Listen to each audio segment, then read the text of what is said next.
I've been following Bitcoin from the day one. I've been following sort of Ethereum. And now my name is Nitin. I recently published a book on this called Blockchain for Business. It's blockchain, it's a chain of blocks. You have to have an asset that you're trading between multiple parties, hence the peer-to-peer network, the emergence of decentralized exchanges, the lending protocols, the liquidity pools. And as an American, I take pride in our financial system. I think it's done transparency attracts capital, that even the new emerging crypto finance industry powered with blockchain needs financial services, which is on-chain and off-chain interoperability and harmonized operational framework is the last mile problem that we need to solve. On-chain finance to me is the future. Nitin, thanks a lot for coming on the Proof of Work podcast.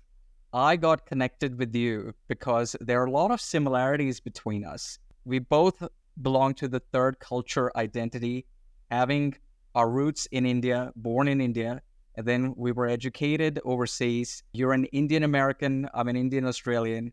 We both are in the blockchain space. You're in the blockchain space much earlier than me, and you're a certified OG in that space. I was much later, but I'm in the blockchain space as well. And the other common thread between us is that we both come to India to teach blockchain to MBA students at Masters Union Business School, True. which is where I got to know about you from Sudhanshu. And after that, I Googled you, and I was like amazed of such an impeccable and impressive profile that you had. After having a stellar decades of career in technology companies in US, you also have got an impressive patent portfolio as well. And I haven't got a single person in my podcast so far that have got at least one patent. So it's my honor to have you on the Proof of Work podcast, and a very warm welcome to you. Shiv, thank you so much for your kind words and kind welcome. And likewise, I think we have a lot in common as I learn more about you. And I think both our experiences that's tied to Masters Union, which to me has certainly been a very rewarding experience as I engage with students, and don't tell anyone, but actually I get more out of it than I give, because I learn enormous amount with the cohorts when their questions and their curiosity that's nothing but inspiring. So glad to be here and looking forward to this chat. Amazing, Nitin. It's interesting that you said that, and it's something that so Australian tertiary education is very different to American university education. That's what I noticed when I went to NYU. And it's something that I learned at NYU when I was studying, that over there, so I did brand strategy from the CEO of Jaguar Land Rover US. He was teaching us brand strategy. And somebody asked him the question that, you're the CEO of such a big company. Why do you come every Saturday? We used to have our classes on Saturday. He used to be like, why don't you come on Saturday to teach us? And he said something which really made me want to teach as well eventually, which was exactly what you're saying, that I come and teach you guys because you guys are the young generation, and I get a lot more from you. I share my experience, but I get to learn a lot more from you than what I would if I stay in my boardroom and speak with my employees. So it's a value exchange. And that is something that I don't necessarily see it among Australian educators, because it's a very laid-back country. 9 to 5, we just chilled then afterwards. But in America, I really loved that even such marquee professors and corporate, leaders, they love to give back and teach and get the value exchange. So I love what you said as well. I feel the same way. Thank you. Cool. Now, let's start right from the start, Nitin. Like, you've got such an impressive and extensive patent portfolio. Like, I want to start from there because it's something that intrigues me. And you've covered frontier technologies, not only limited to blockchain, AI, data science inventions, and so forth as well. I'm very curious, and I'm hoping that you could walk me through your creative process and principles that guide your inventive work that eventually lead to patents. Yeah. No, I think that's a great journey. So let me start there. I think I have about 170 patents in the lifetime, and I've paused in the last year or so because I now work financial services, and it's a little bit different cultural. Working in a tech, there was a cultural element of how you bring the innovation and how do you trademark the innovation and bring innovation to market. And what's interesting also is that I had many careers in my life, starting with early days of middleware enabling e-commerce, which is to solve the old mainframe problems, and then eventually moving to cloud and mobile. And I stumbled upon blockchain, and I would say the last decade plus has been the longest I've spent time in one space. And I think, just like I think the old adage that Steve Jobs said, that dots will connect, I was able to source from that learning, from what I learned in terms of the innovation of the entire hype cycle and adoption curve of new technologies. So there are many occasions where we did things at IBM which was way ahead of its time because it was cool. The innovation was there. And we would envision all the use cases and we would just say, hey, let's protect these ideas because we've been whiteboarding or we've been at this for a few months. And that led to, for us to go and write, and it became a creative outlet. And after I would look into technology as it matures and jump to the next wave, I would do the same thing all over again. We would spend time in labs, we would go spend time with clients.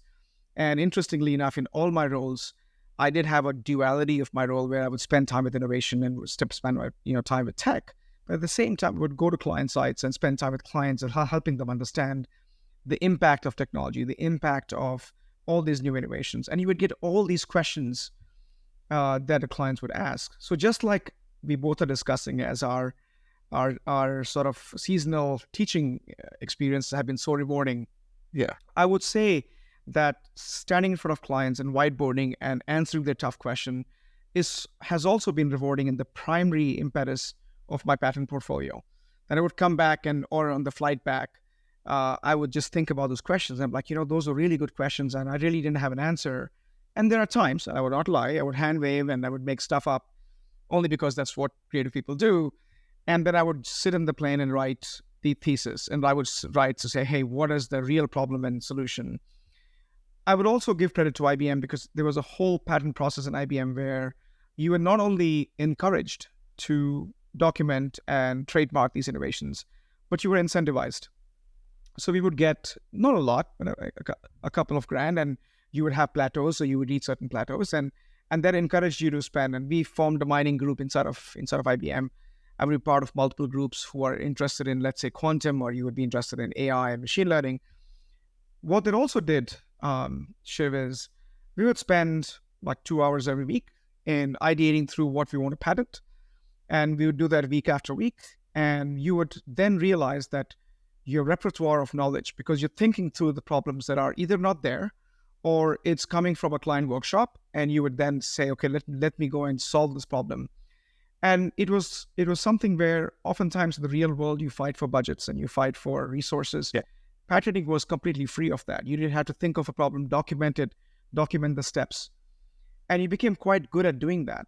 And you realized that after doing week after week and week after week for almost a decade, it became almost second nature. So when I would go to my clients, that process that you would go through, I would apply that process in real time in solving those issues, and you would actually gain the confidence and a trusted, advisor relationship with the client.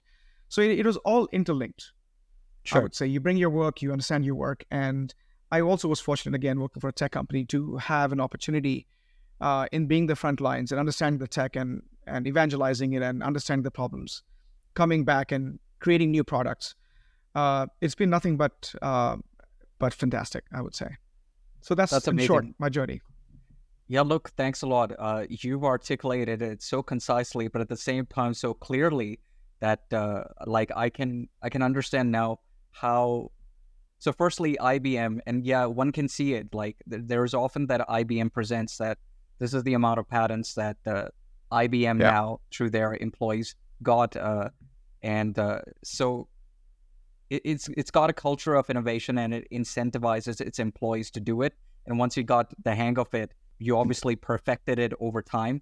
You iterated it more. And my God, I heard it correct, right? You said 170 patents? 170 over I'd say a decade or so. Yeah. And it's not that much because you as a team, you work together, and it's a teamwork. It's not just one guy doing it, but we all come with our own ideas and document those ideas and discuss and debate. But you can imagine that if you file 4 patents a month, for example, as a filtration process, you learn so much in the process. Sure. And it became a creative outlet because not every client engagement or not every department offered you that level of creativity. So we had to find other avenues to do it. So this was an avenue for us. Wow, amazing. Look, I was not gonna ask this question. I didn't have that in mind, but now since you've said it, I'm like curious. What do you think about IBM as a company now? Because it gets a lot of slack as not being Yeah. innovative.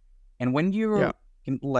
you've said it that it has got this innovative culture, it incentivizes its employees to produce these Yeah. patents, and it still produces a lot of patents, but still its image is Yeah. not of keeping up with the Metas or with a lot of Silicon Valley companies. What is your take Yeah. on that? Yeah, that's a great question. And so, look, I spent 22 years with IBM when IBM as a company was so high up in technology stack, when we were modernizing the commerce, and e-commerce led to e-health. So this is all transition of internet and evolving internet with providing these platforms for large corporations to do their business processes. That was our high for my last vantage point. And then I think there's a cultural shift that happens, and you don't realize the shift almost like a decade later. Got And it. the shift was that you become so successful that you become complacent. Sure. And I believe in the business process management and middleware era, and we had Unix servers, and this is again at the peak of this is Y2K era, and just before Y2K and after Y2K, the massive focus on every company to put its website front up there and do business, which required you to have business process behind the scene and massive databases. So we had end to end from hardware to software and consulting services. So you had a right mix of technology, talent, and products. And then they decided to do growth by acquisition because it is expensive to build products. There are a lot of failure rates and high technology, high risks. And what ended up happening was you begin to dilute that process of thinking, the process of evangelizing, figuring out, and of course, the ability to deal with failures, which is to me which was highly encouraged back in the day. Every tech company said, you know what, we embrace failures because that's how you learn. And so when you lose the DNA of thinking through new products, new areas, and the goal was let's find the gaps and let's go acquire a company and we can blue wash it, which is the term that was used. A decade later, that thinking was gone from the company. So it was very hard for the company to literally, think on its feet and begin to sort of allocate its talent to create new products and to really go towards innovation, because the thinking was if you don't have it, you just go buy another company because we're big enough to do that. Sure. And that strategy, in my opinion, over time, not only diluted the intellectual sort of foray into new technologies and new areas, you also diluted the fact that people were encouraged to let me go for a startup that gets acquired by IBM, and that's an easy way out because I'm not able to do anyway. So all the people who are truly innovators, they went looking for companies, and that is true for Google. That's true for the longest time for Microsoft. Is all acquisitions because you became so big that innovation became increasingly hard. And I think now they're still reeling in from that. They had to shrink, at least from my vantage point, to just about cloud, which they're late to cloud. So all the decisions they made, I still think that culture is something that permeates generations. Agreed. I mean, me and you're Indians, and we still embody the same culture no matter how long we've lived abroad. I would say that that's the challenge, that you still have the same culture of thinking, except that culture is not substantiated by resources and the support that needs for the culture to flourish. Understood. So think of it as like a tribal culture. And that's where I think my last interaction with them was that they're amazing people, but they're severely restricted from their ability to grow and voice an opinion that allows them to be able to do that without any repercussions, I think. Got it. So no, that makes sense. And thanks a lot. That's education for me, what you said on, what really happened. As MBA graduates, we still love to do business case studies. So this is a good mini case study to know that. Another IBM question, since you mentioned, I'm always intrigued by IBM and these behemoth organizations.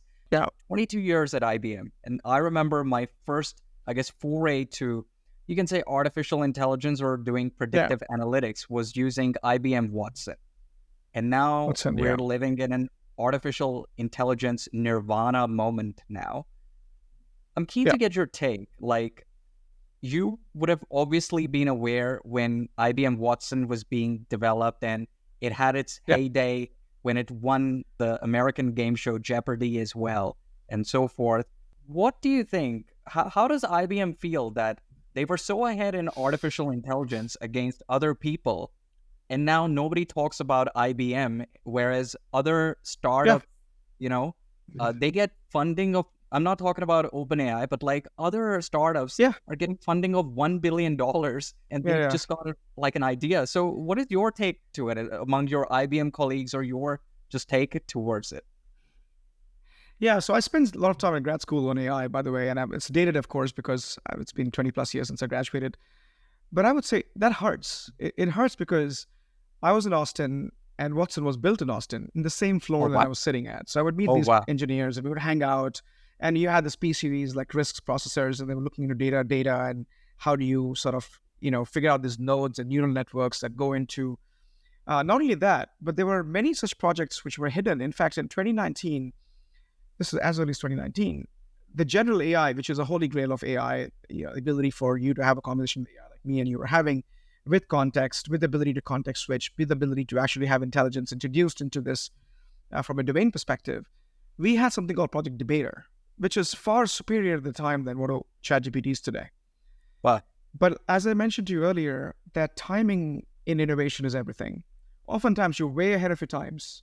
There's neither market nor commercial models for you to monetize that innovation. So what do? You shelve it, or you spend enough money on it till you realize that this is not yielding any results. And I have seen that in my career year after year, year after year, including blockchain. Blockchain was something which I pretty much spend all my political capital in. And I'm thankful because IBM actually did make the investment. And as much as vocal I am, vocal critic of IBM, I'm also a massive supporter, and I'm thankful for experiences that I've had in giving me the opportunities that I wouldn't have gotten any other company.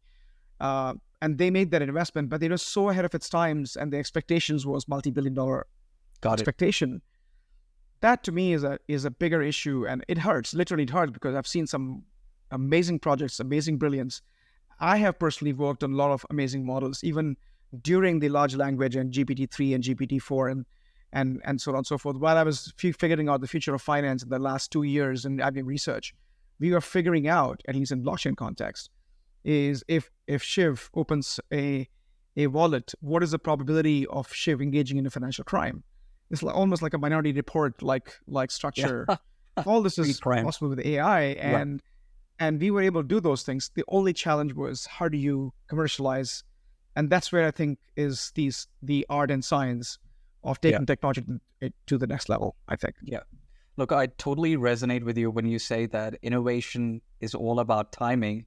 We obviously know about electric cars. We obviously know about social networks, how, Facebook eventually killed MySpace and so forth. Yes, there were unique strategies and unique product features that made them do it, but it was also about the market timing. But when we look very recently, I mean, I still get amazed that Twitter, I think it was Twitter, right, that sold Musical.ly, and then TikTok just became such a big thing. And it was pretty much Vines and TikTok were pretty much the same thing, except like a few seconds of difference. But TikTok is like such a massive cultural thing now. And political debates happen about TikTok. It's all about the timing. Yeah. And people are referencing TikTok. I'm like, why would I use this as a reference? No matter how good it is. You have, there's another movie, like if you look at BlackBerry, same example. Yes. BlackBerry was ahead of its times. Yeah. iPhone just killed it within a matter of a week or two in terms of its presence. And then you have Kodak moments, which is a moniker we use all the time. Yeah. And so you see example after example, and you realize that at least in some level, all the education we have in MBA in terms of failures and everything else, it's out the window when you go to the corporate world, only because their focus is revenue. Yes. Your focus is, what do we do in near term or next quarter, in spite of all the education that promotes otherwise. True. We all fall victim to it. So there's only a few brave souls who can fight it. Yeah. But you need to have enough political capital at your disposal to be able to have that fight. Otherwise, you'll always lose, right? So true. Well said. Now, coming to the flavor of the year when it comes to tech, AI, and you've been in blockchain for a while, I want to dig deep towards the convergence of these two technologies. And you're somebody who's, have got patents in both. Yeah. How do you see these technologies coming together to transform finances, business? Like, where do you see the biggest impact and opportunity for the conversions of AI and blockchain? Yeah, no, I think that's a great question. And I actually wrote a recent article on this. I labeled it blockchain at the nexus of technology. So if you look at blockchain, blockchain stands to accelerate the adoption of emerging technologies, including AI and some elements of cloud and IoT, because many of them are in the edges or providing some level of computational framework. And blockchain essentially ties them together as a transaction system. So it sort of bridges the whole missing element of trust, which is what blockchain brings, which I think for any business, it's required to fully embrace these technologies at scale. So there's no business that's only using one technology, not the others. There's a combination of things. They may or may not know it, or they may use some commercial product that's using a combination of cloud AI or analytics and IoT and now some elements of digital asset, which behind the scenes is blockchain. So in many cases, blockchain network stands to benefit from integration of all these technologies, right? This is the nexus element. And AI stands out because I look into blockchain as becoming a transaction data platform, because you're transacting and you have wallets and you have assets, and assets have descriptors. And we are ensuring that there's no double spend happening, which means that every time I create a block, it's a series of data as a computational model. And I'm linking these blocks through cryptography, and that protects it, keeps it safe. Cool. The basics of it, right? Sure. And so that sort of creates a business network, and business network implies that you have multiple parties on that network who are transacting and conducting businesses, which used to be the old way of doing through business process management as a model. So you have partners, you have competitors, you have service providers on a blockchain network. And using an AI, and these are the assumptions that I make, that using an AI, the network participants should not only be able to gain insights because now they have naturally linked data. Blockchain link is nothing but a linked list. True. But also be able to derive decisions that they cannot achieve alone. Okay. So the fact that you are looking into velocity of transactions exponentially increasing and veracity of data as a result exponentially increasing, the old systems that were either batch-driven systems, these are systems that consume data and compute off hours, that is no longer an option for many businesses. So AI-driven transactions will give rise to new business model and new significant automation opportunities, whether it's detecting financial crimes in real time or whether it is identifying that this transaction worth doing, whether it adds to my bottom line or it's essential for any business for us to do. So you have business analytics, which is the goal of most businesses to understand their engagement with the ecosystem, their customers, their business partners, or looking into thwarting the cybersecurity issues around financial crimes. Because at the end of the day, blockchain is a system which is meant to disseminate value, because we already have internet that disseminates information. Sure. So I would just extrapolate that, and I focus on things like data ownership as a use case. Can I ascertain data ownership so I don't have issue with who really owns the LinkedIn post and can I attribute to it? I look into trusted AI models. Can I take the AI models? Do I know the source of data, and can blockchain provide the trust framework? I look into explainable AI, which is a huge issue, which I was dealing with IBM towards the end, is can my AI insights, which is the output of AI, can that be explained? And I can explain that as long as I have lineage of data, and I can attribute my insights to that lineage of data. So these are some of the areas that I've envisioned and done some modeling. And we begin to see new tools coming in the crypto space. But my goal is to be able to bring that into traditional finance space, if that makes sense. Traditional finance space. Got it. I'm interested to get your take. What do you think about another frontier technology that I don't think we have kind of realized its full potential? Back in the day, it used to be the flavor before blockchain and AI, came into the picture. And that's the Internet of Things, IoT. So blockchain, AI, IoT, the convergence of all these three when it comes to urban planning. Yeah. So it's interesting, right? Because nowadays the cool thing is ABC, is AI, blockchain, and cloud.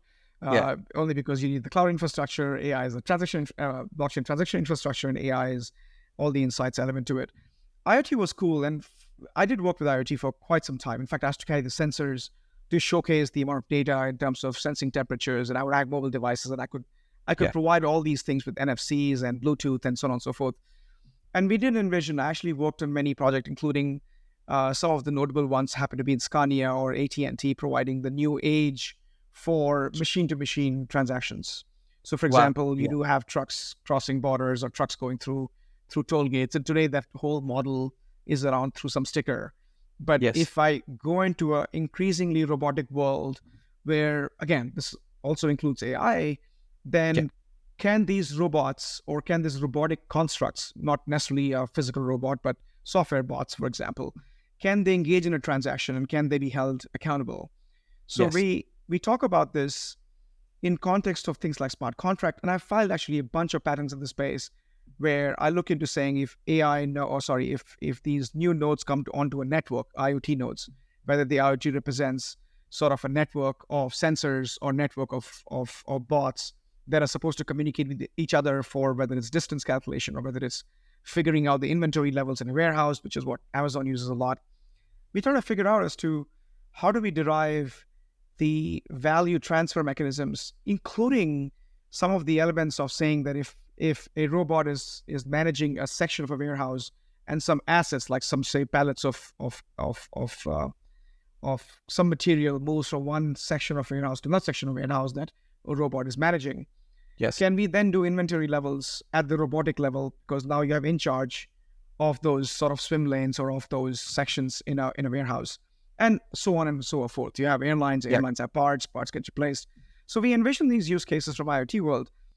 I think, just like everything else, that IoT has reached a level of maturity where we don't talk about it anymore. We take it for granted. Sure. So I Okay. worked on a project for supply chain, where cross-border or global supply chain, where you have sensors on these massive shipping containers, and as shipping containers went through different ports, there was no need for the tax authorities or custom authorities to check every container, because those containers could be have with IoT locks, and you could have a satellite connectivity to it. And as long as not tampered with, you could trust the certificate from the origin and the contents, and you don't have to inspect those things. So it streamlined Sure. the on the port processing. So we envisioned all these use cases, but I think it's, to me, to your point, Shiv, we don't talk about it because I think it reached a level of maturity where it's taken for granted. We don't talk Okay. about TCP/IP anymore. It's taken for granted. We don't talk about Yeah. DNS True. anymore, even though Yeah. we use it all the time in every Yeah. aspect of our framework Yeah. framing. So No, I totally agree with you. I guess I was more going towards that.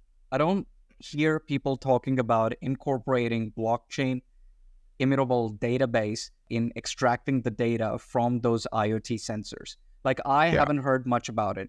Is that also very profoundly used in urban planning, it's or? not, it's not used yet, only because the supply chain systems, the change is hard. Yeah. But we have tried like meat processing in the U.S. between China. Yeah. This is looking into data coming from ship, but I wouldn't say it's ubiquitous. Sure. I would say that there are it's all value. For example, if I'm dealing with high value goods, I will start using blockchain in it. Like we look at olive oil or very expensive sort of wine or olive oil. We have technologies now that provides verification validation to say it's not tampered with. And that supply chain is actually sitting on blockchain to say you can verify to say the origination of this expensive wine or expensive scotch or luxury goods. Unfortunately, those are sort of seeping in. Sure. And no one really knows. You scan a QR code and you have the entire lineage, but it's being processed on blockchain. True. And that to me is a sign of maturity too, I think. Yeah, true. So look, one of the I wouldn't say crypto because they don't have a token, but one of the blockchain startup investments that we did, its name is DigiBuild, and they were backed by Y Combinator, and Harvard University gave some money to them as well. And they build, they're basically a construction management suite of tools built out of IBM Hyperledger. And they basically help with supply chain and so forth. And when we were doing due diligence on it, we noticed that the shipping companies and the whole supply chain that happens, they extensively use IBM Hyperledger. So, to your point about supply chain, I am aware that blockchain is extensively used, especially enterprise blockchain solutions from IBM is extensively used in those, trading for shipping industry as well. But yeah, like I still, apart from Dubai, I haven't really heard many urban city planners utilizing IoT and blockchain together for their urban planning needs. But I'm looking forward to hearing more case studies, white papers of those success stories. Yeah, in the future. Yeah, and not so much urban planning, but Dubai. I worked in this project when I was at IBM too. Ijari, which is when you, as an immigrant, which is Dubai has 9 million people, 8 million of them are actually all blue collar, white collar workers, Yes. and coming into Dubai. And they all have to go through a process of obtaining identification, obtaining leases, and then bank accounts. And so there's a whole process called Ijari, which is a lease. It starts from there. You get ID and Emirates ID, and then you then obtain. And Got that it. process used to take 6 weeks to 8 weeks sometimes. Imagine you're Oh, going in a wow. country to work Yeah. and you're still figuring out your element. And Dubai, as a progressive country that it is, and I'm very impressed with what they have done. They shortened their entire cycle to 3 days.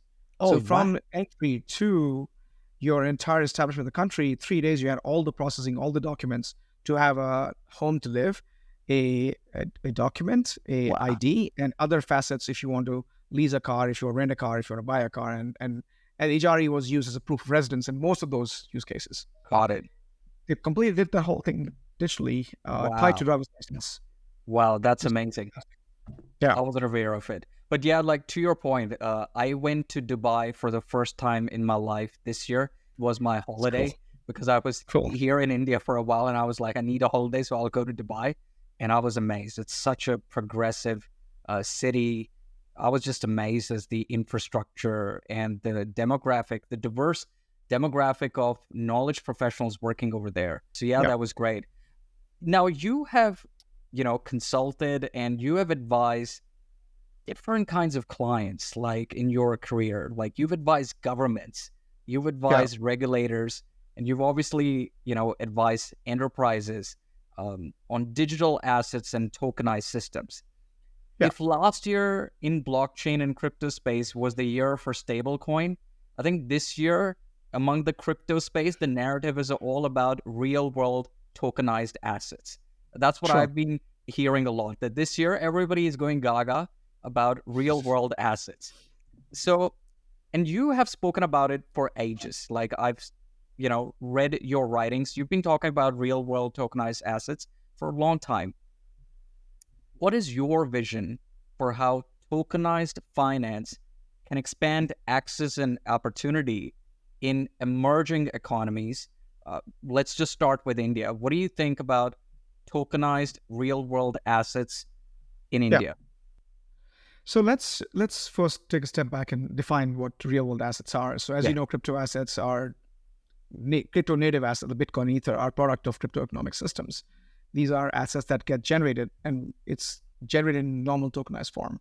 Sure. But we live in a world that has been running for a few hundred years in this modern world, which finance has manifested itself.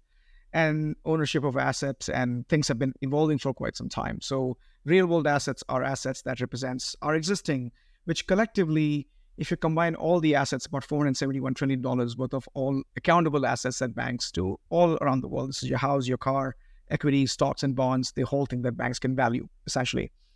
And so from India or any other emerging economy perspective, there's a lot of friction because a lot of these systems, barring the West, because of the age of many of the countries in the West, that digital systems were born, and they digitized this in a way that you had some record and some, as opposed to the older world, where country with rich history and heritage like India still rely upon the old paperwork that may have happened 200 years ago, which is the only claim you have for an asset. And that has to be verified, validated. So it's a little complex system for us to ascertain a claim on movable and immovable assets. So a country like India, with the largest population in the world, serving the 1.4 plus billion people at a level where the bureaucracy itself cannot keep up with the type of transactions you need. Otherwise, the country will stop working, and half the time you're spending time in resolving disputes. I think something like tokenization of real world assets not only solves the issue of trade, trust, ownership, our three tenets. Then I should be able to buy and sell assets and not have to spend 6 weeks, 8 months, 10 years in some cases to sell an asset because of disputed claims and so on and so forth.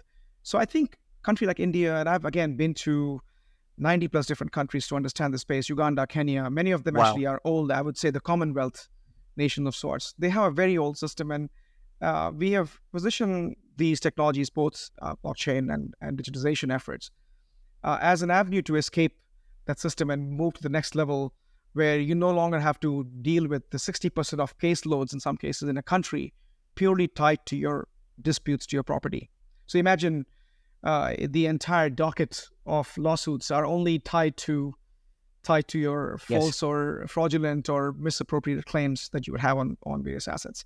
And India and Kenya and Uganda, many emerging economies have this big problem, whether it's fraud or whether it's nefarious activities. And I think tokenization of real world asset helps that. But second angle is, as we're looking into not just real estate or cars or ancestral properties or heirloom, we're looking into things like modernizing financial infrastructure. So while tokenizing an asset, you're not just relying upon a messaging-based system, which is what moves the asset. I think many countries, in India takes the cake in that whole context with UPI and many of the payment systems. Yes. As an example to the rest of the world, is a real-time payment system. Agreed. Which serves the magnitude of transactions for 1.4 billion plus people. Yeah.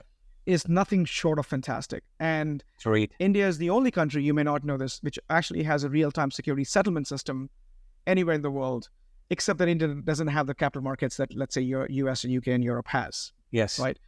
So I see this as one way to not only increase the velocity of money in the system, because now you're tokenizing the e-rupee and CBDC and stablecoin concept that you introduced, but velocity of money also increases economic activity, which leads to a more positive outcome for a country. And I see some of these converging as the country invests into envisioning these systems that sort of govern the asset registry, the asset movement, and asset claims, so to speak. So I'll pause here, Shiv, to see if that made sense. Yeah, look, it made sense. And I just want to make a comment. So I never had an Aadhaar card because I left India, at a young age. So I didn't have an Aadhaar card, and I had only heard about UPI.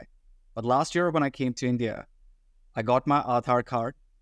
I got my Aadhaar card only end of last year. And I then started using UPI then.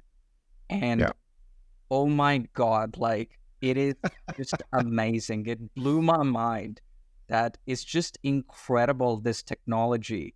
And yes, we are just now discussing, the challenges of a country like India with, large amount of population.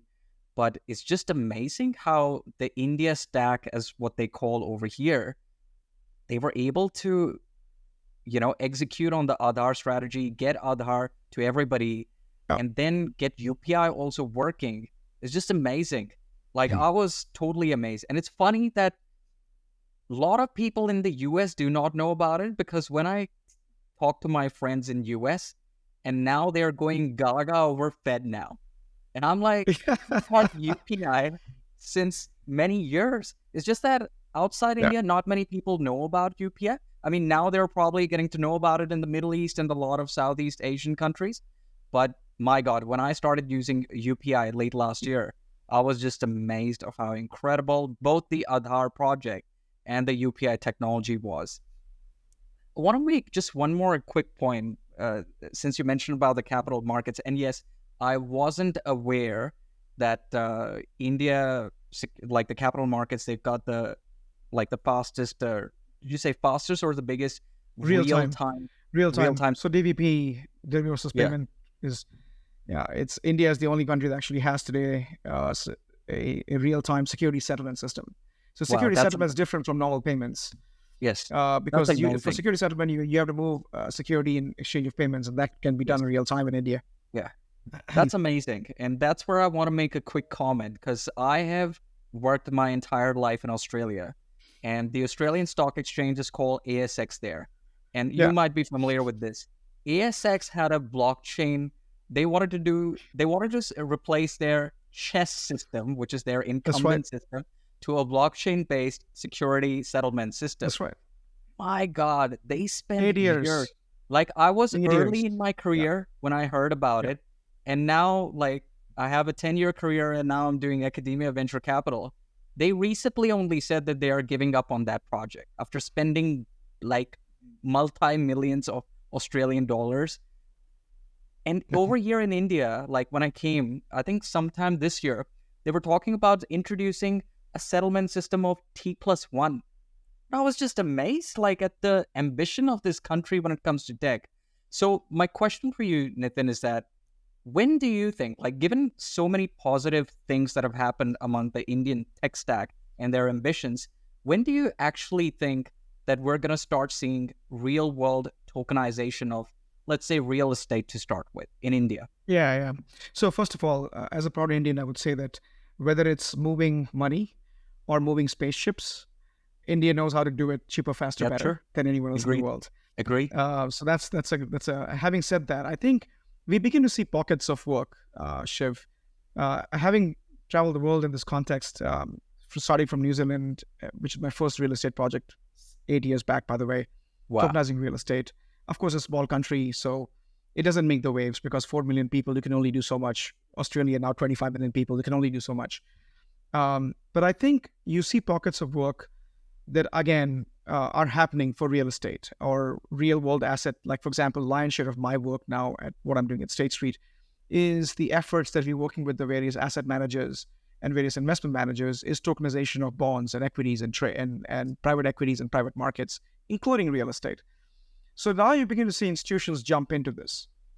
And what that means is you're dealing with, have crafted a moniker of 3 I's when you tokenize a real world asset. One is the infrastructure, because for you to be able to move tokenized assets, you need blockchain-like infrastructure or DLT-like infrastructure as a transport mechanism. Yeah. So it's implied that the moment you tokenize an asset, you need some transport to move that asset. So you're dealing with infrastructure as from the get-go. Then you need to worry about instruments. So bond is an instrument, your fiat or your money is an instrument, your real estate is an instrument. So you need to figure out as to what is the instrument and what are the rules that govern, because you can't really fractionalize a car, but you can fractionalize a security, for example, to lower the cost of its, and we can't really fractionalize a car because the ownership doesn't make sense to have half of a car and stuff. So there's a little bit of that, figuring out the type of instruments. And of course, application of AI to be able to keep up with what the businesses keeps up in conjunction with the old. So these 3 I's, the infrastructure, the instruments, and the insights, collectively are the focus areas for the institutions, but also a lot of sort of startup community, the community that me and you work with and invest into, have envisioned that world and inching towards sort of building that. Just like internet, I would see that you'll find a few success stories emerge, and then I would think there'll be explosion and exponential adoption of that because it would have proven. So I think we're at this cusp of that phase that we just need to see some success stories and operational networks, and then it's just a matter of time, I think. Understood. Yeah, that makes sense. Now, the one really burning question that I had for you, in addition to the patent one, which you helped me understand very well, is that you have got experience in both the open permissionless blockchain world, dealing with Ethereum, Bitcoin, and so forth, and also the enterprise blockchain system, having worked for decades at IBM. How do you see both of them converging over time as the blockchain technology matures? Open permissionless and enterprise blockchain systems working together? Yeah. No, it's a great question. I've actually spent the last decade, Shiv, I'm glad you asked this question. So 2 things, right?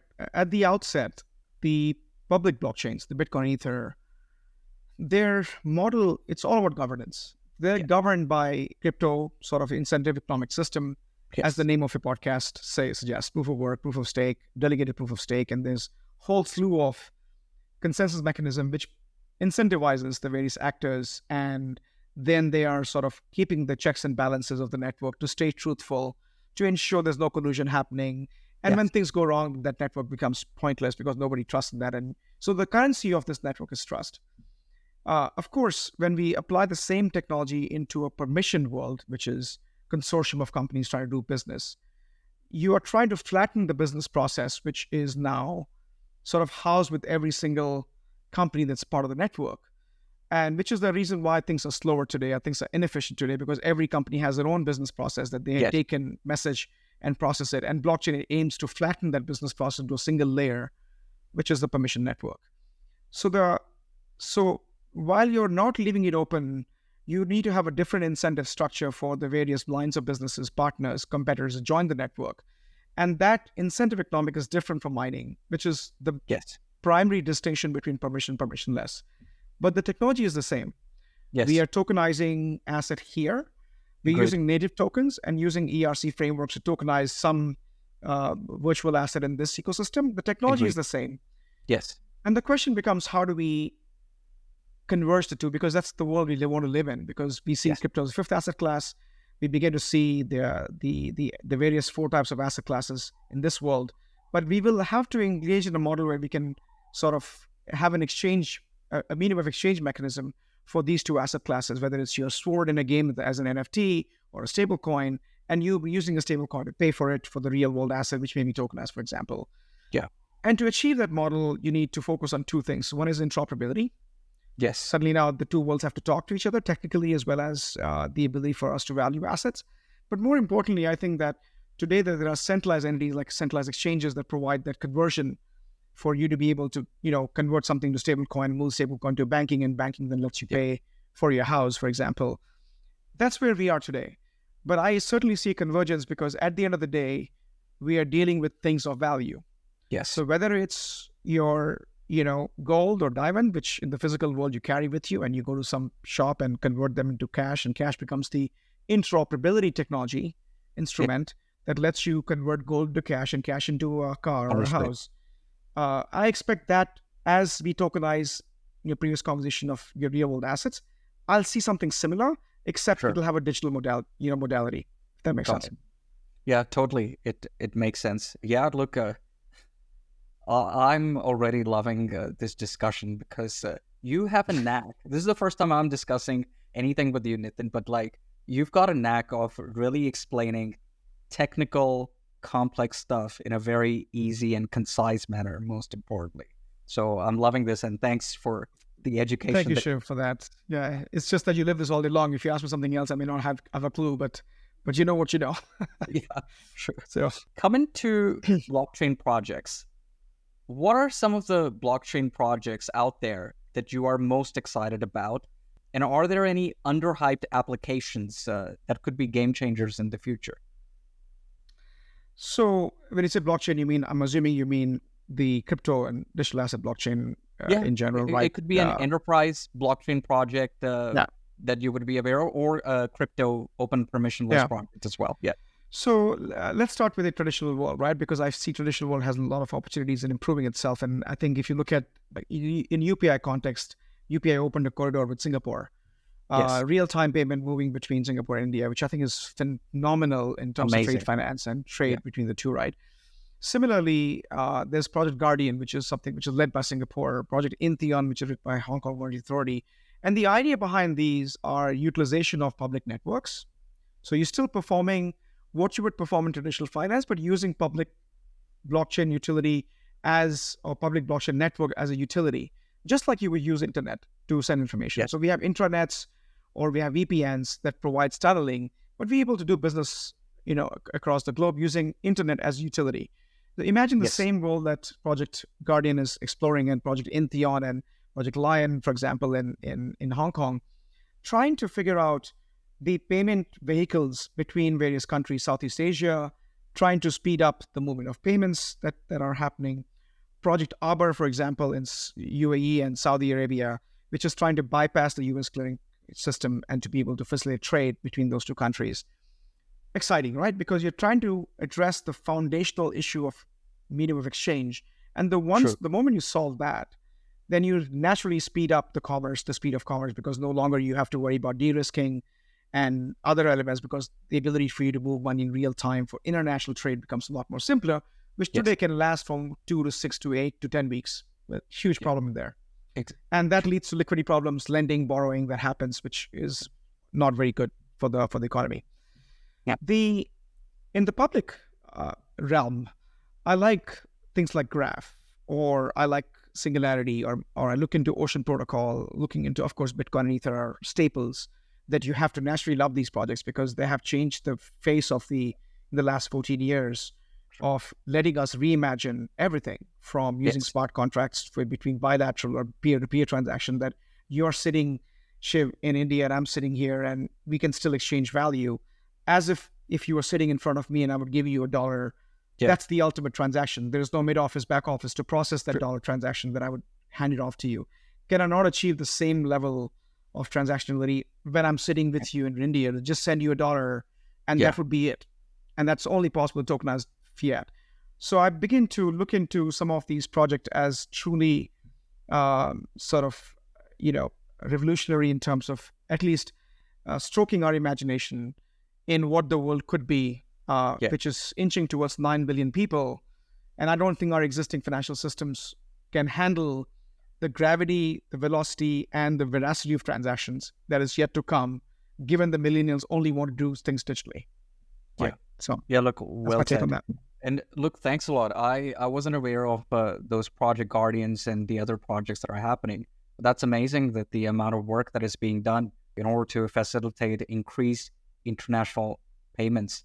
Because now being in India and then doing some international payments from Australia to India for investments, Jesus, it takes ages. And I don't only mean like just the speed of the banking payments, but also like the other regulatory stuff that goes on in making an investment in India, being a foreign citizen, even though being an OCI, just for the first time, it takes ages. I mean, that's the experience that I had.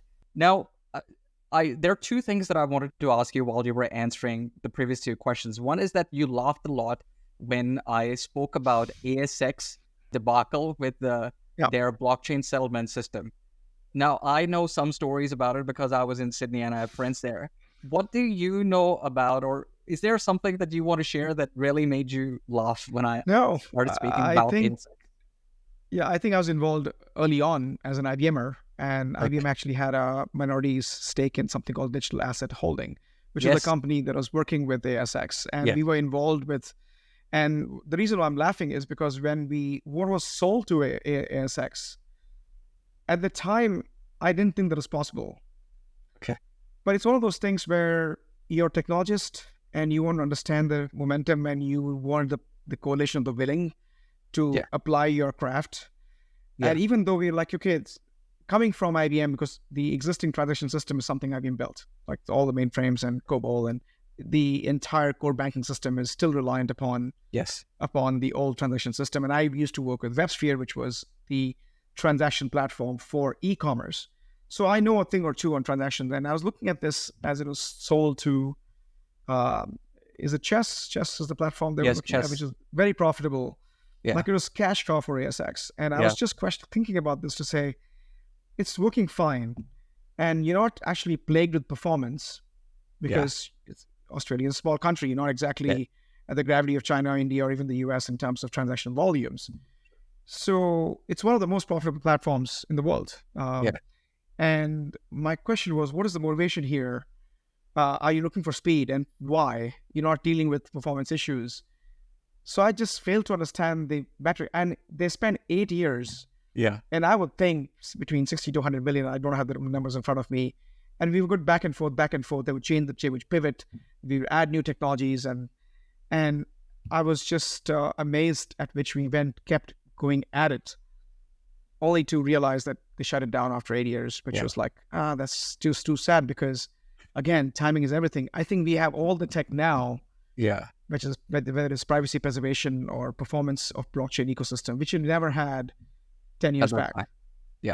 So it's just timing. And when things were just right, they just quit. And I wish if they started now, they had a higher chance of success now than 10 years back. That's the reason why I was smiling. Thanks for enlightening me. That's good to know that you were involved during the start and those were your thoughts. And look, I remember at 2015, 2016, when I used to get updates from my friends at ASX that what's happening to that blockchain, once I really deep dove into the blockchain world, and they're like, we're still figuring out after 3 years. I'm like, what do you mean you're still figuring out? You spent 3 years with so many project managers and so forth. Yeah, cool. Now, the other question that I really wanted to ask you was that there is an aha moment whenever somebody, deep dives and get into the rabbit hole of blockchain and can never come back out of it. They have that aha moment. What was that aha moment? Was it on Ethereum blockchain or was it on the Bitcoin blockchain? No, it was Bitcoin. When I started the journey, we only had Bitcoin. Life was so much more easy back in the day, and Ethereum was just emerging, but was just Bitcoin. So it's interesting because, again, thanks to IBM, I was leading as CTO of mobile payments. So we were tasked to say, what can IBM do this is early days. This is pre-Apple Pay, pre-Samsung Pay, and the entire Android payment systems. Payments were very card-driven, and there were a lot of challenges, and there were conversation in terms of using your mobile devices for payments or your Ring and what you see now, your Apple Pay and everything else. So I literally took some time to travel to 65 of our largest clients who are in payment processing space. Sure. Of course, Visa, MasterCard, and First Data, and some of the other players who are working the back, TSYS, ACH, and the whole 9 yards. And in every conversation, Bitcoin kept popping up. Okay, Bitcoin could be an answer. And I was like, what the hell is this thing? I had no idea where it was. So I came back after my travels, locked myself for 3 months in a room. Literally, I didn't go and do anything else. I just saw YouTube after YouTube, read the white paper, and then it actually clicked. It clicked after 3 months. Then I went and I couldn't mine because mining was expensive, the energy cost and everything else. I at least knew that much. So I said, believe it or not, my first bunch of Bitcoins that I bought was with a check. Irony of all ironies. I bought my Bitcoin with a check. Yeah. I wrote a check. I mailed the check. And a week and a half later, the check cleared, I saw Bitcoin in my wallet. Back in the day, it was Zappo, which is later acquired by Coinbase. Got it. And it is, people won't tell you how much Bitcoin they have, but my first Bitcoin was $110 or whatever. It was great. And I did experiments. I began to fractionalize it. I would lose the keys for those fractions. I would create multiple wallets. All this experiment to learn what the hell was happening. And yes, I also have those famous stories when I swapped my laptop. Back in the day, we didn't have cloud wallets. So there are times when I did lose a bunch of them when I swapped my laptop for the new laptop because corporate policy. And it's somewhere in landfill. I have a bunch of Bitcoin private keys in landfill. But there are bigger fools than I am. I mean, I've known people who have lost $300, $400 million worth, so I don't feel as bad. But my journey was Bitcoin. And when I begin to understand as a transaction system, not so much as Bitcoin itself, and read the white paper, I think it clicked to me. And my vision, which is what we coined the term, which is what I begin to use later on, is what internet has done for information, which is egalitarian access to information. Yes. Blockchain will do that for things of value. Yeah. And that is the moniker and thesis we went with to say it opened up. Like information today, kids, any parts of the world, have access to the same information anywhere in the world, which is not the case when I was growing up. Yeah. Because now the West had access to a lot of libraries, which growing up in India, we had Central Library, which took a long time to get there. But over time, information became accessible, and you suddenly saw a massive growth in the same talent pool available anywhere in the world. Yes. And now you have level playing field in terms of access to technology, growth in economies, and some amazing advancements that we have seen. Yeah. If we simply accelerate that with things of value, suddenly now a farmer, school teacher have the same access to financial markets that me and you do. They have the ability to grow their money, participate in this financial system that they understand and they can trust. Yes. And not be succumb to any scam. Though I think we have a long way to go, but that's my sort of take on my entry point. Look, thanks for sharing. Wow, you are like certified crypto OG, sir. Like back in the day, all that. That's incredible. I love hearing these stories because that era was just like so OG era. So love hearing these stories. Thanks for sharing. I'm curious to get your take because Bitcoin is like Australia compared to other nations is very progressive when it comes to the application of crypto. Like you can use crypto as payments. You can go to a gas station and use crypto to pay for gas as well using crypto.com cards. So Australia is very progressive when it comes to how one can use crypto in addition to as a wealth management product. Since coming to India, and especially from what I heard, the budget of last year was the kicker. It seems to me that it's well established that no matter what happens to crypto in India, one thing is certain, that crypto is not going to be used as a method for payment. Like that's not going to be allowed by the government. of India. Like that's the consensus that I'm getting, having stayed over here, that even if crypto gets legitimized and they reduce the tax, they're not going to allow crypto to be as a method for payments. Correct.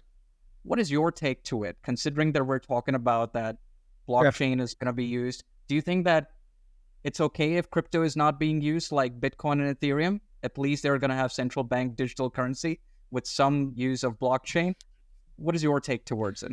Yeah, so there's a reason for that. And again, this is where I draw from all of my work with central bank agencies around the world and payment systems around the world.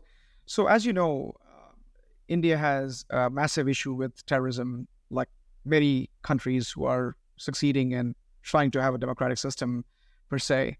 And demonetization, which had transpired a few years back, was aimed to thwart the illegal use of money and all these cash they were hoarding in large values. By reducing the value, you had to carry a lot more money. And natural gravity was you start using diamonds and gold as one way to move store of value, because you can't really have bags and bags of 100 rupee notes, for example. Yes. To move $1 million, you need a lot of bags. So it became hard to launder money per se. The reason why I think any country will not allow, for the sovereign nation would not allow, they allow crypto as an alternative asset class. But for you to allow it as a payment system, which you have no control, the sovereign has no control over, it's very hard to implement counterterrorism financing laws. It's very hard to implement the ability for you to actually pause payments because of some nefarious activities. True. So payment systems are critical infrastructure in most countries, because they not only fuel economies, but they provide visibility for the governments to change policies and act in real time, but also understand the utilization of money if it's used for nefarious purposes or terrorism. And I think it's the duty of any centralized government and sovereign nation to protect its masses from bad things from happening. Of course, at times, that same power is misused against their own citizens, as we've seen in Canada and as we've seen in various parts of the world, that you freeze assets. And that oftentimes is the downside of the whole equation.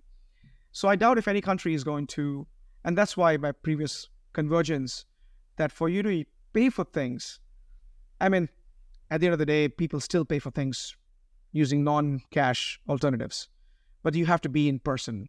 And the risk that I gave example is, if I had to pay you Bitcoin and I'd use it as a payment instrument, can I use that and without sort of completely bypassing the visibility from any sovereign actor into that transaction?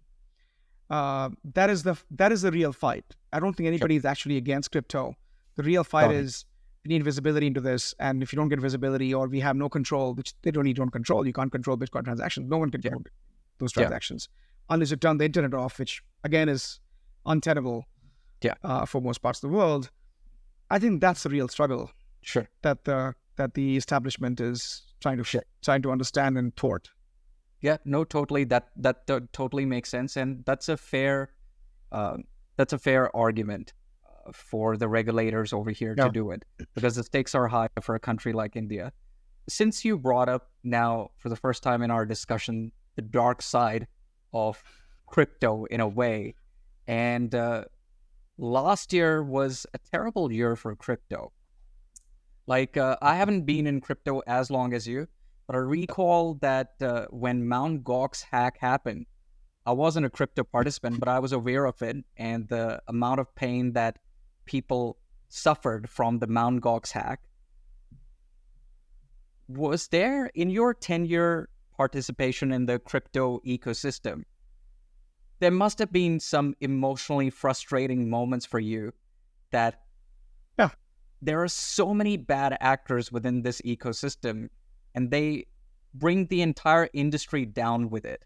So, like, what were some of the most extremely frustrating moments for you during your last 10 years when you have observed these crypto participants doing some really shit things? And, like, what made you still have hope towards this technology then? Yeah, look, I wouldn't say dark side, because lion's share of money laundering still happens in US dollars. Yeah, true. So I wouldn't just label crypto, except crypto also doesn't have the market depth that US dollar does. So crypto is like close to 1.5 trillion or whatever. At its peak, it was 3 trillion.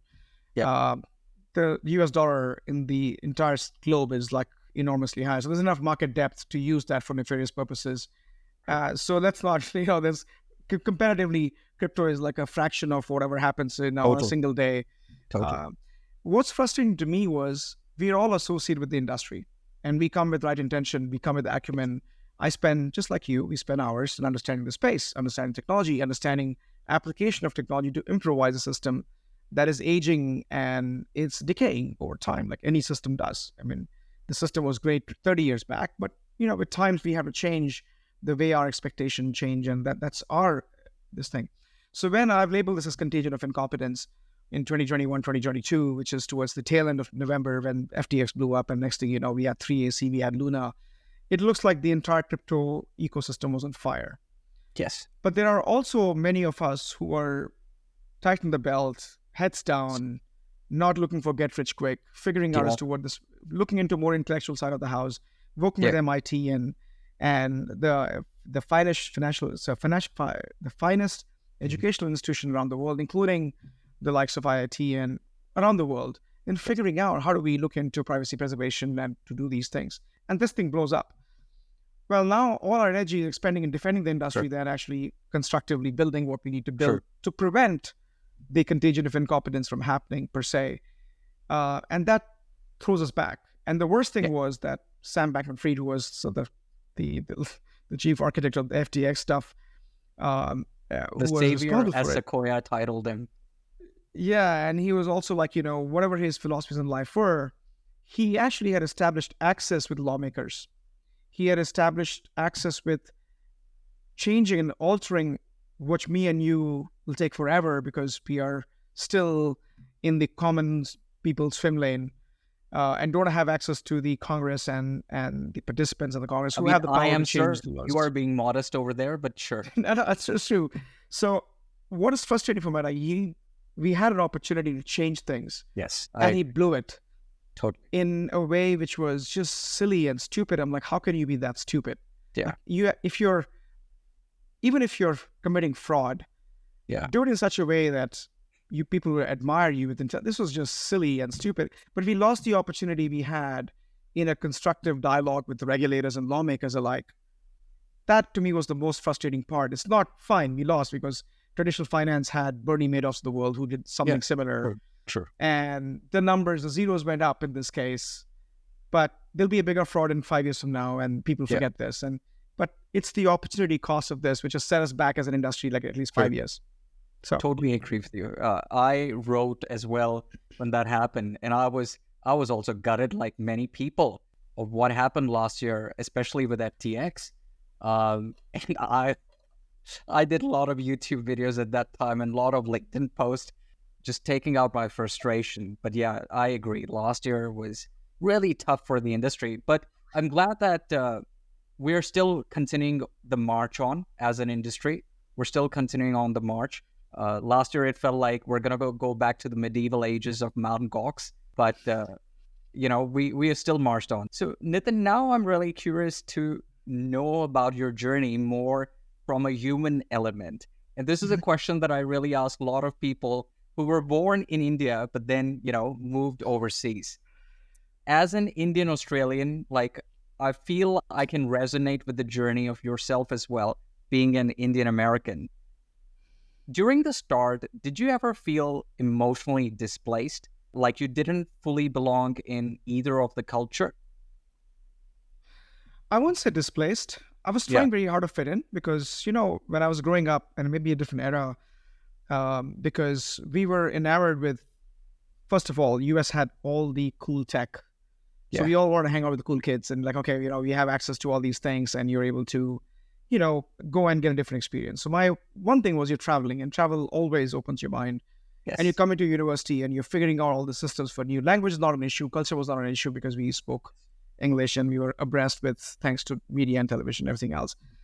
But it took me a while to understand the economic system. How do people settle in? How do people think, as an American? And I've been now lived here 30 plus years.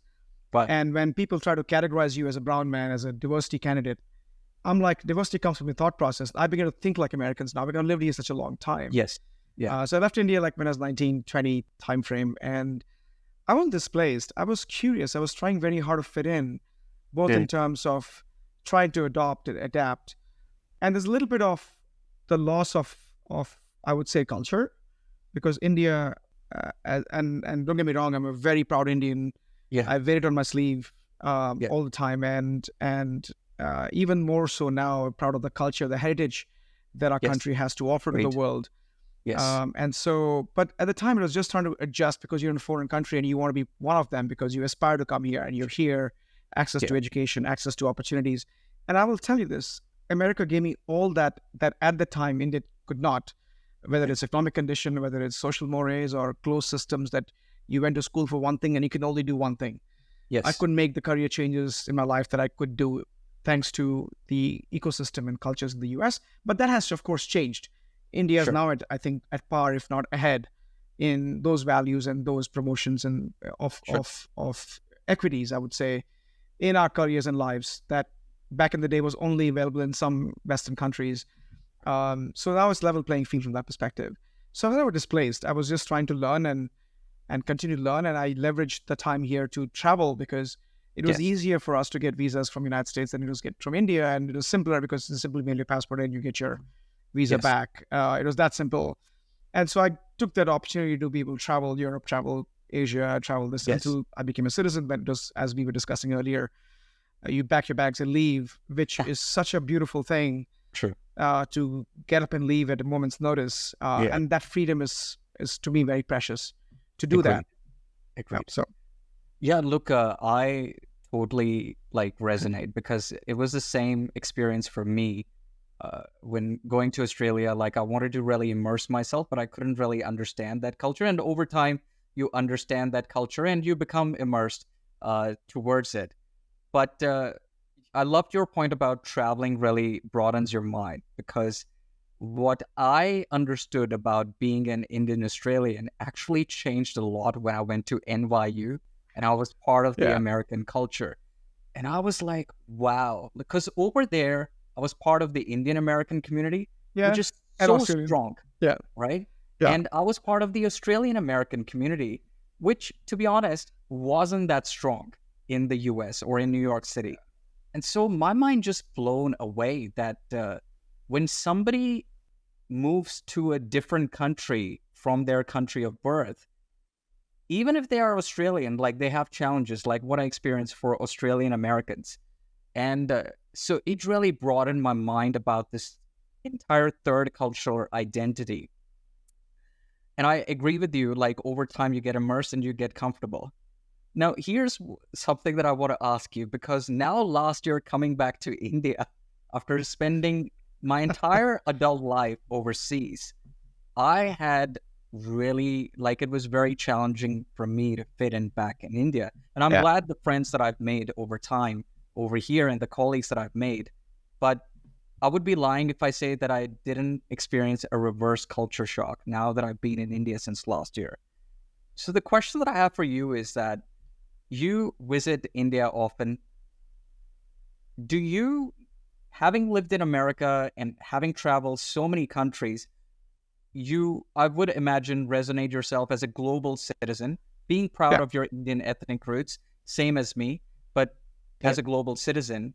When you come back to India, do you experience at times the reverse culture shock? Or have you experienced reverse culture shock when you came to India? I have, only because, for example, Hindi, right? I speak a Hindi, which I think now is of a different era altogether. Yeah. So when I come to India and I start to speak that Hindi, people are like, who's this guy? Like, what kind of Hindi is that? Because, cultures change, people change. The demographic changes the way they communicate. Yeah. And we try to speak this, what is called Shuddh Hindi, like pure Hindi, which is what I grew up with. And I speak Kannada because I grew up in Bangalore. And there's a little bit of that whole thing. And there are a lot of these social mores that have changed. So I look like Indian. I am Indian. I speak the language. But I just don't know those social culture mores anymore, because simply I've not been there. So the only thing that I think is the profanity has not changed. That's the only thing I see. This is the galis, when you actually are fighting with the auto guy or whatever. And I'll tell you, that's the only moment I feel that everything comes back, because that is not changed. The way you are yelling and shouting middle of the street and that to me, I find it not only amusing, but I feel like, okay, now I belong here because I can understand this and I can do these things. Yeah. But yes, I do feel that you're alien in your own country, and as much as I want to embrace it, that when I go to India sometimes and I'm doing this workshop, people will tell me this is how it's, we Indians do this, and I'll think like, Oh yeah. dude, I'm one of you. You know what I'm saying? Like I'll do the whiteboarding and I'll do all these Totally. things, and then we'll take a break and then say, okay, they say, no, in India we do it this way, and I'm like, I'm one Yeah. of you, man. Don't tell me, like Yeah. what's Or the thing, and it's like, interesting that way, but it's okay. And sometimes I'll go to a family gathering, and of course people are speaking their local language, and then my family members will try to translate it for me, and I'm like, I understand it, you don't have to translate it, yeah. like, and Yeah. they'll translate the same thing they said in Hindi Yeah. to me, which I find just interesting to say, hey, I Yeah. understand why, I know why you're Right. translating it, like what the hell. Yeah. Look, But it's the all first, good, it's all yeah. good. Yeah, of Yeah. course. But yeah, I totally, maybe because I'm new, and I'm, trying to adjust and all that. But yeah, that first point that you raised, oh my God, it has happened so many times. Like, I may be exaggerating so many times, but it has happened often to me that, people highlighting that this is now how it is done in India. You're not an Indian.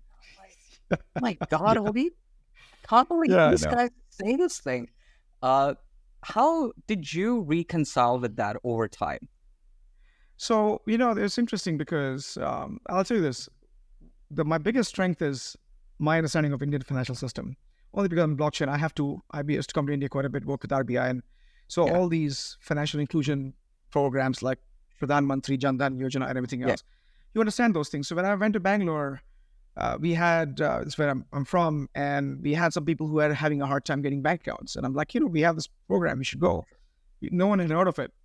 So I took them all, like a group of people, to the bank. I said, they opened an account. Like they gave me all this stuff. And I said, Pradhan Mantri, yeah. Dhanjan Yojana is there. You should be able to do these things. And they were always surprised, like, yeah, we have that. And I opened like 15 accounts that day. Amazing. And people are like, how do you know these things? You're like, you're not even from here. I'm like, yeah, well, I read. And I'm working with the financial system.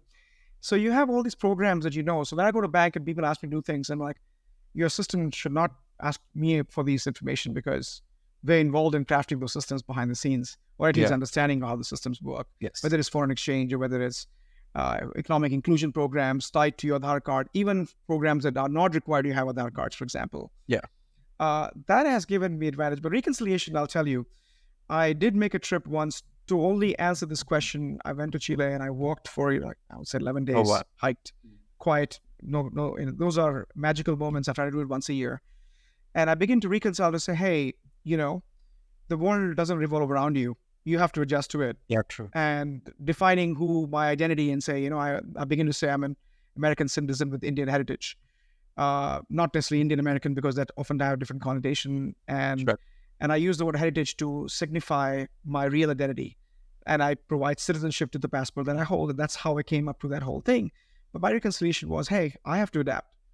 The world doesn't owe me anything. I have to simply go out there and accept the way things are and do my best to fit in, whether it's here or whether Yeah. it's any other country. And I just do that. I'm not bitter or anything else. It's Yeah. just the way life works. So just don't Yeah. care. I think you do Yeah. you do your part, and Your part. that's the way I approached it.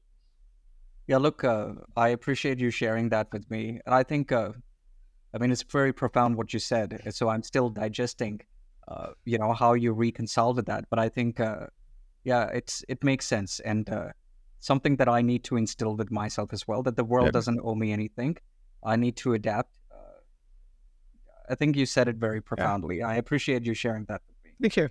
Now, Nitin, the other commonality between us, we both are blockchain educators. And I know that when I taught the MBA students, and some of them are mutual students of ours, I asked them in first class, like, where did you learn blockchain or crypto Yeah. about it before you joined Masters Union? Because Masters Union has got an incredible curriculum. You teach there. Oh, it's There is amazing. Yeah. Amazing. Yeah. Yeah. So I asked them that, were there any challenges of learning crypto and blockchain? And they all unanimously said that it's just very hard to find a structured learning path for crypto, DeFi, or blockchain technology, despite industry's best efforts. So I'm curious to get your take, since you've been in the industry for a while.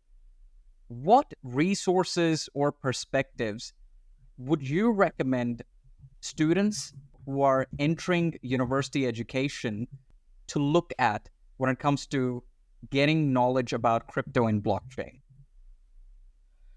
No, I think that's plagued me for the longest time, Shiv, where I've actually tried to design courses 3 times. I've tried that for a university in Dubai, I think it was University of Sharjah, and online school here, and for EC Council. There was a bunch of these things, and I've tried to craft a course. I even wrote a few books on this topic. My lasers with blockchain for business, to do this for CIOs to say, hey, or CEOs to just have enough information so they can be productive in meetings.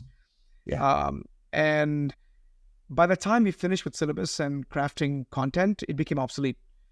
Only because the industry is moving at such a rapid pace that the only thing they haven't changed is the fundamentals. Yes. So I came with the thinking that people should know fundamentals first. So if you don't know the basic tenets of block and the linkages between the nuns and how it's processed, the basic like soup to nuts in blockchain world.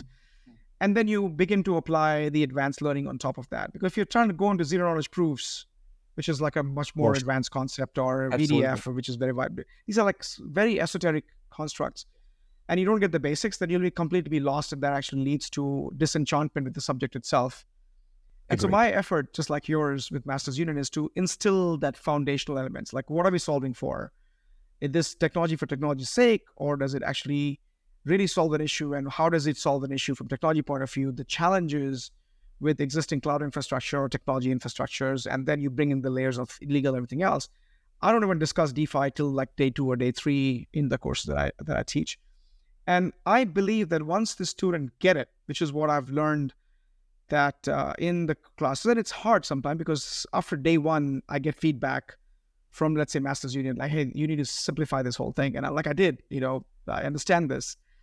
But day 2, day 3, you realize that you see the class, the cohort really blossom when they start coming up with these amazing ideas. And so my assignment to the class has been always, and I learned from it, so I'm really doing it for myself, is have a group of 4 people and pitch an idea that actually encapsulates all the fundamentals we've learned in a business idea with business models, like you're pitching to a VC. That's the homework that we give. And so I would say that fundamentals, and you may have to go back to hitting, like for the students, hitting the textbook, you just read the Bitcoin paper, understand it. And that is the foundation. And then eventually no longer anybody has time to read the whole textbooks like we used to back in the day. But I actually, and so the one thing I tell, which is the last thing I'll say and pause, is the way, once you understand the industry, I always say to my students and to my mentees, that there's some industry that we all gravitate towards. So for me, that's financial services. I love it. I understand it. I always try to learn more, read more. Somebody has healthcare, somebody has retail, somebody has whatever it is that we naturally gravitate towards.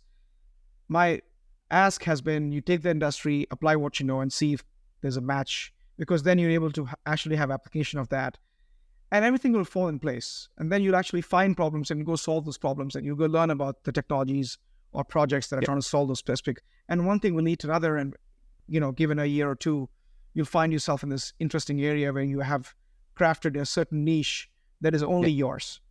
Sure. Yeah. So, look, I consider myself an accidental educator because I didn't come to India to teach. I came to India. Shiv, sorry? There are no accidents. There are no accidents. Your destiny. So accept it. Sure. All right. So yeah, I came to India for personal reason, then invested in an edtech company, and through that I got connected to the university industry. So I teach at Masters Union, but there is another business school that I teach in Hyderabad, which is more of the introduction to blockchain and fundamental side to their MBA students. And over time, I've just become very passionate about education as a concept, as an industry, as a technology, all that. Doing a deep dive towards blockchain education, I have witnessed over time that, let's say, Coinbase came up with Learn to Earn, And there was this startup that raised $20 million, and I do not know what they're doing with it, called Rabbit Hole, that we're supposed to do, again, a learn to earn, where they're gonna, they're gonna have a structured process of actually people connecting their wallets, doing some stuff like swapping and all that, and earning some money. But I haven't seen any updates from that. And that startup is called Rabbit Hole. Do you think there is a future for like learning by doing, using these learn to earn DeFi protocols? Like, do you see a future of them? So I have always believed this, that you have to tap into an incentive economic system. Yeah. If I'm learning to simply earn tokens, well, either the learning is not effective or the tokens are not effective, it's not valued. If I'm learning to educate myself and in the process I get paid, that's a whole different question. And generally that used to happen when corporates used to pay for your education and you learned, but you got paid on the side. And I actually spend a lot of time in designing tokenomic system that makes sense. Just by introducing a token that you can earn, you also want an ecosystem that can accept those tokens. You want an ecosystem, and if you can learn and the platform that's enabling education accepts this token back, then they might as well give you some credits. And the token is not exactly universal if it's sent to the platform, and it's not exactly a fungible asset. Fungible implying it's fungible for any other asset class, like your rupee or dollars are. I can buy anything with it.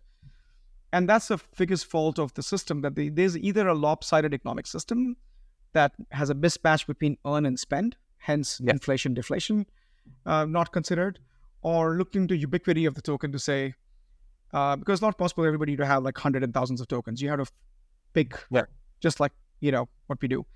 And so I begin to now, for at least my investment thesis, focus a lot on tokenomic systems and looking into if that's immutable. And if somebody has the ability to change the tokenomic system, then that's a problem.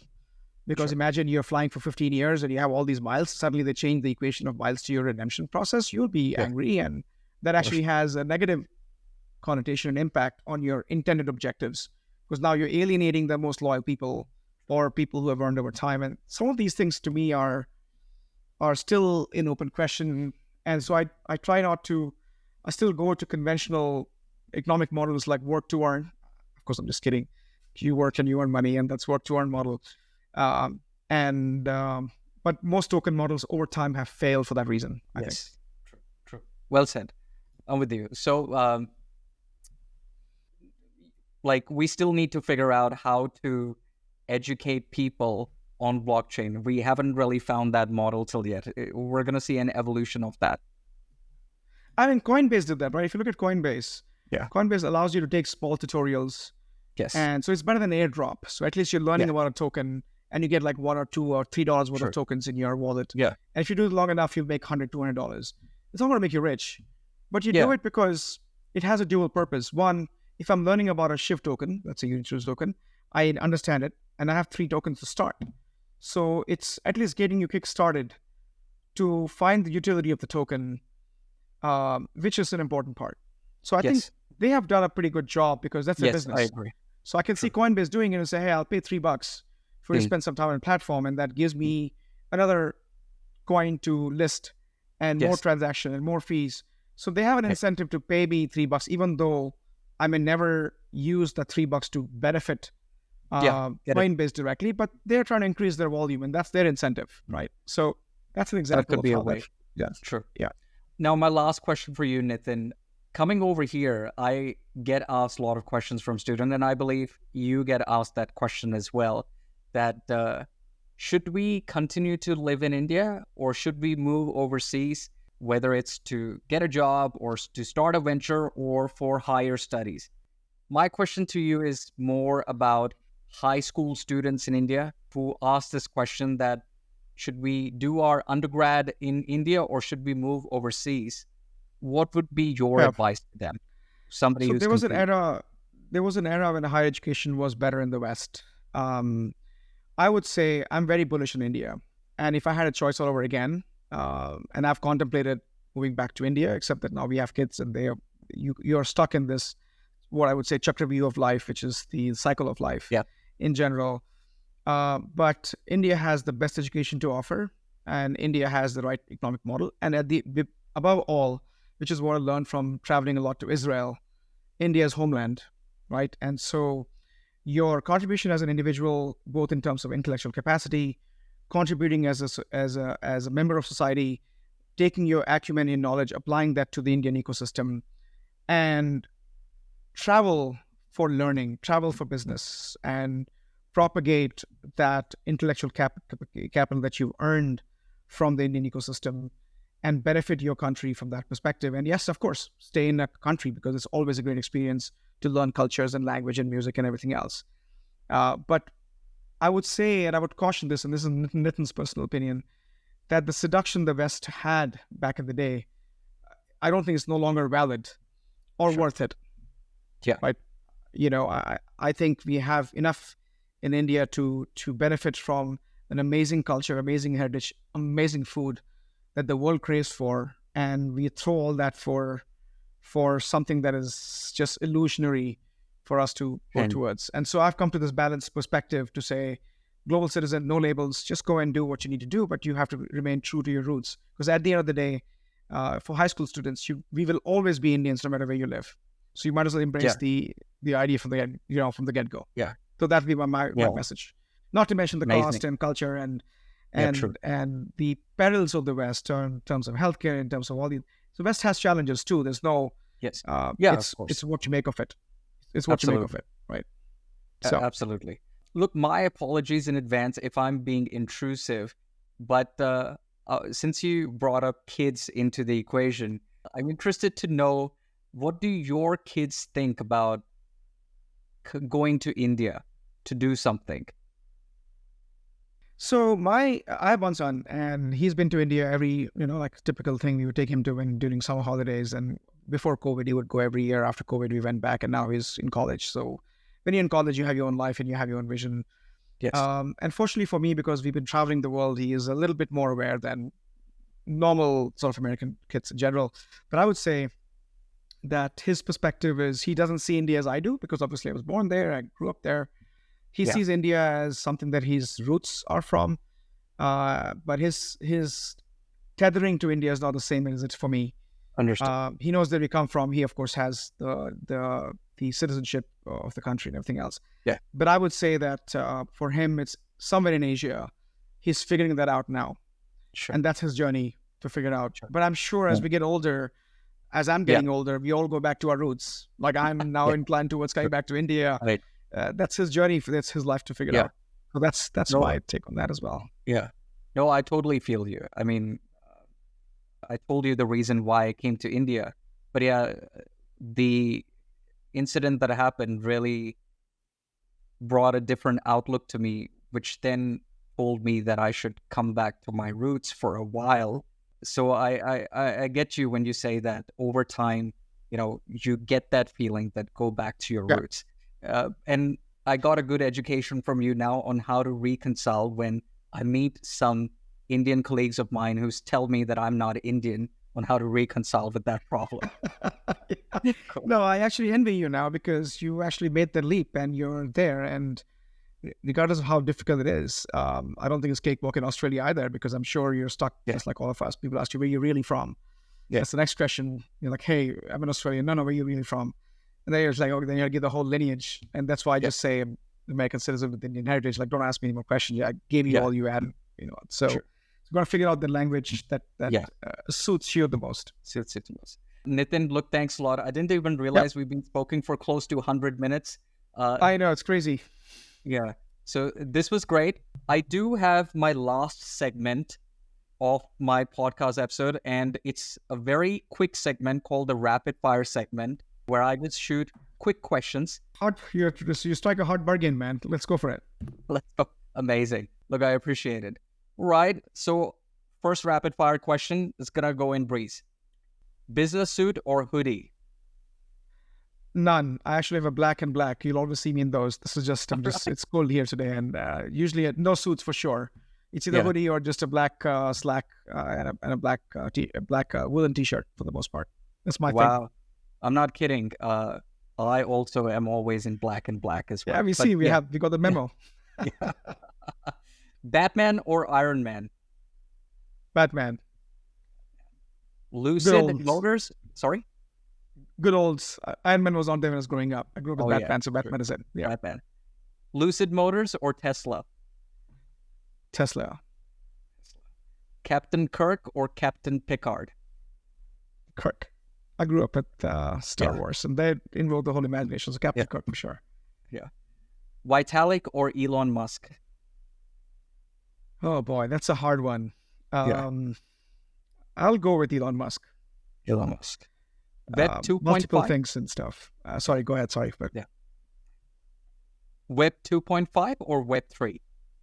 Web 2.5 for sure. Dogecoin We need a path in or- between. We just can't jump there. We need a Yeah, bridge. I'm focusing on the bridge first. So I agree. that's my reasoning. I agree. Dogecoin or Shiba Inu? Man, none. I'm not going down that path. They both suck. They have no utility. Yeah. I've been very vocal against this in other circles. So none. I'll pass Yeah. that question for sure. Yeah. No, same. Likewise. Bitcoin or Ethereum? Bitcoin for sure. Quantum computing, threat or opportunity for blockchain? Opportunity for sure. Centralized exchanges or decentralized exchanges? I would say a quasi-decentralized exchange. Centralized moving towards decentralized, which is the 2.5 theme. Sure. So I'll use the word quasi-decentralized, which is the addition I would stick with. Sure. 2024, the year Bitcoin hits 100K? Yes or no? No. 2024, the year of DAOs? Yes or no? No. No. Got it. Definitely not. I'll tell Definitely you, not. definitely not. Future of money in 2030, decentralized or centralized? I think it'll be a combination, tilting more towards decentralized models, Sure. at least the transaction system, but more towards decentralized, I think. I think so too. The way the world is going with, Yeah. if they keep having this political instability, then decentralized is the way to go. So True. Time travel back to history or in future to cyborg era? future, Future. cyborg, yeah. Favorite crypto meme? Oh man, that's a hard one. Yeah. I don't know, laser eyes. I never understood those. I never understood what laser eye were. Like, I know they had the memes around this whole thing. Yeah, true. I don't know what that meant. Like, you could have that for anything. Your eyes can light up with a beautiful smile. You don't need Bitcoin for that. Got it. No. Best book you've read recently? The Courage to be Disliked. Okay. It's an amazing book if you're a dad or just a person to, to debunk the myth and just truly stay happy, But, that's one. And there's quantum biology, which gives me a lot of sort of, and singularity. But the latest one that I read was The Courage to be Disliked. Amazing. That was fantastic. Amazing. If you could live in any sci-fi universe depicted in a Hollywood movie, which would you choose? I would go back to Captain Kirk's Enterprise. Amazing. It sounded pretty cool. Yeah, Yeah, it was like, it is. you're going to different places. You have great leadership. It just looks good. Nothing more than that. It's Yeah. simple life. So look, I wanted to include this joke that my professor of strategy management during my MBA days told me. And I wanted to plug that in, but I'll plug that in now. He told me that when you work in middle management or top executive management for large banks, especially in Australia, you always choose IBM after looking at all the vendors, because nobody ever got fired hiring IBM. Yeah. Yeah. That's not So- true anymore, though. It has changed a little bit over time. Okay. Yeah, I've seen a lot of people making the wrong choices, but it's less about IBM, but it's about their choices and Got it. wrong budgets, wrong choices. Yeah. So I included this in that when you run the StarTech enterprises, is it going to be on IBM system or a quasi IBM system? quasi IBM system. Because IBM systems used to run the old Yeah. mechanism, but I think we now have a lot more technology Got ahead it. of us. But IBM systems are bankable. We all build Yes. it, so I'm Yes. proud of it too, right? So Yeah. Absolutely. Look, final stages of the rapid fire round now, just 5 more questions. If you could have any superpower, what would it be? To convince people to see my way, I would say. Yeah, I'm never absolutely. able to do that. But that would be Yeah, my superpower, to convince yeah, people with seeing an idea. yeah, This is hard. Yeah. yeah, true. What retro technology do you wish makes a comeback?